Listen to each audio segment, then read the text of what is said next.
Papuntang Siocon, sumakay ng bus, sulit sa bahay nila nag-breakfast. Kasama si Princess Cody dumaan sa gubat ng Jumanji. Ate niyang napaka-jolly, magandang kapatid ni Cody. Sa itim ko, pinagkabalang si Kobe. Napatay, stupid.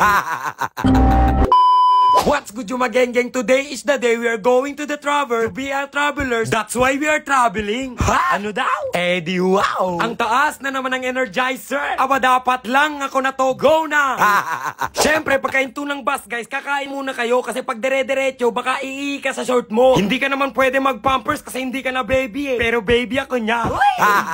Nag-breakfast muna kami, guys, sa gitna ng desert. Ayun yung makain. Dessert yun eh, taka ba? Ba't mo alam? Tanga rin ako eh. Na-stupid.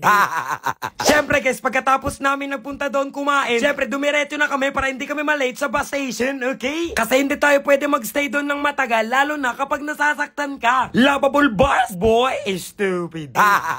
Boom, mukhang burat yarn. Grabe ka naman kay Sel. Gwapo ka naman eh, kung hindi ka lang pangit. Naagay.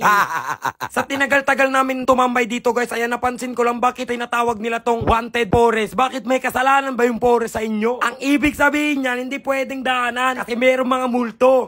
Takot pa naman ako masaktan. Hindi naman multo yun eh. Iyak ka nga ng iyak pag nag-ghost ka eh. Ba't kasi sinasali mo yung katangahan mo dito? Voice over to ng video mo, hindi naman to pag-ibig eh. Stupid ka ba? At nakarating na nga kami ng Siraway, guys. Siyempre sa Siraway muna kami, dito kami mag-shortcut at sumakay kami sa kotse nila Cody kasi dito nagtatrabaho ang kanyang tatay para diretso na kami ng Siocon. Okay? Naintindihan nyo ba yun?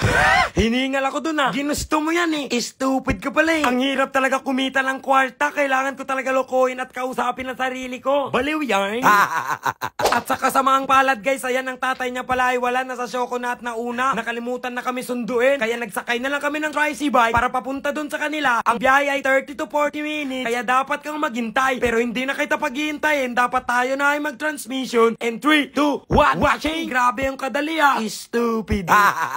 O diba, ang dali lang. Andyan na agad ako. Siyempre, ang sinasabi ko dyan, guys, grabe talaga sila mag-accommodate ng bisita. Ang blessing ko talaga napunta ako sa kanila. Hindi ka ang blessing, malas yung mukha mo eh. What do you think of my face? Feng Shui? Baka unggoy. King Kong yarn?